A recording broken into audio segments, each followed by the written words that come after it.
उत्तर भारत के एक हरे भरे गांव सीतापुर में रघु नाम का एक गरीब लकड़हारा अपनी बूढ़ी माँ के साथ रहता था। उनका छोटा सा मिट्टी का घर गांव के किनारे जंगल के पास था। रघु के पास कोई संपत्ति नहीं थी, न खेत, न पशु, न सोना। उसकी एकमात्र पूंजी थी उसकी कुल्हाड़ी, उसका परिश्रमी मन और माँ की दुआएं।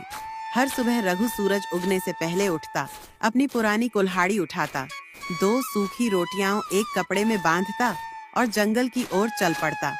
वो पेड़ों की सूखी टहनियां काटता, उन्हें इकट्ठा करता और शाम तक सिर पर भारी गठरी उठाकर पास के शहर में बेचने जाता। जो थोड़े बहुत पैसे मिलते उससे घर का खर्च चलता और माँ की दवाइयाँ आती। रघु की जिंदगी कठिन थी, लेकिन उसने कभी शिकायत नहीं की। वह हमेशा माँ से कहता, माँ, मेहनत का फल देर से सही, पर मीठा जरूर होता है। एक दिन शहर में लकड़ी बेचते समय एक अमीर व्यापारी ने गलती से उसे 2 गुना पैसा दे दिया। रघु ने तुरंत पैसे लौटा दिए। व्यापारी चकित रह गया। इतनी ईमानदारी आजकल कहाँ मिलती है? व्यापारी ने पूछा। रघु मुस्कुराया और बोला, सच्चाई का कोई मोल नहीं साहब, मेरा पसीना ही मेरी पूंजी है।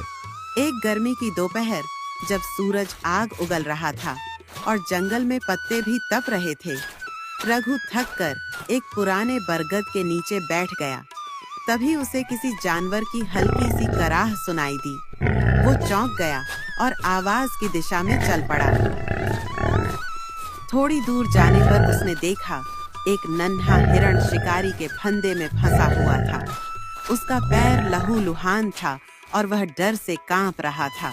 रघु का दिल पसीज गया।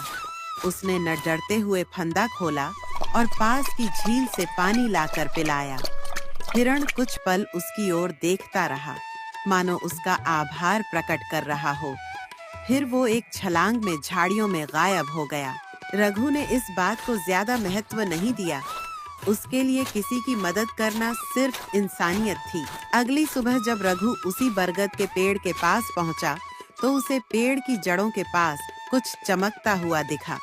उत्सुकता से उसने मिट्टी हटाई और देखा एक लकड़ी का बक्सा।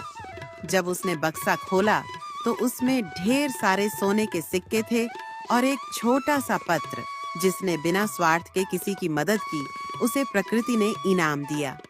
रघु स्तब्ध रह गया। उसने चारों ओर देखा, लेकिन वहां कोई नहीं था।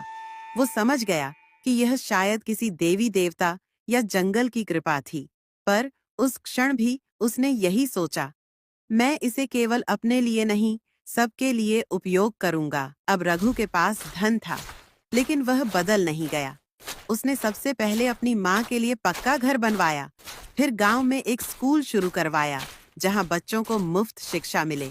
एक छोटा चिकित्सालय खुलवाया ताकि बूढ़े, गरीब और बीमार लोगों को सहारा मिले। गांव में एक कुआं खुदवाया ताकि औरतों को पानी के लिए दूर न जाना पड़े। रघु अब शहर में नहीं, गांव में ही रहने लगा, लेकिन उसने लकड़ियां काटना नहीं छोड़ा। अब वह बच्चों को पढ़ाता, बड़ों की मदद करता और जो समय बचता उसमें जंगल में काम करता। लोगों ने कई बार पूछा, अब जब तुम अमीर हो गए हो तो ये सब क्यों?